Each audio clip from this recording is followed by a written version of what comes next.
ጋይስ በዚህ ሰዓት አልጀዚራ ይዞት የወጣው መረጃ በርካቶች እየተነጋገሩበት ይገኛሉ። ኢትዮጵያ ቤንጃሚን ኔታንያሁ የመሰረተው ሄክሳጎን አሊያንስ ውስጥ ትገባ ይሆን የሚል ጥያቄን አልጀዚራ ይዞ መውጣቱን ተከትሎ በርካቶች ሀሳባቸውን እየሰጡ ይገኛሉ። የእስራኤሉ ጠቅላይ ሚኒስትር ቤንያሚን ኔታንያሁ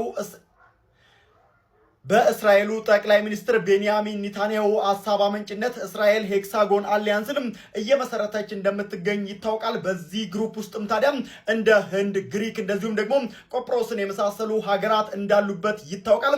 እስራኤልን ጨምሮ 4 ሀገራት አሉ። ታዲያ ከአፍሪካ አንድ ሀገር እንደዚሁም ደግሞ ከአረብ ሀገራትም አንድ ሀገርን ትጨምራለች ተብሎ እስራኤል እየተጠበቀ ይገኛል።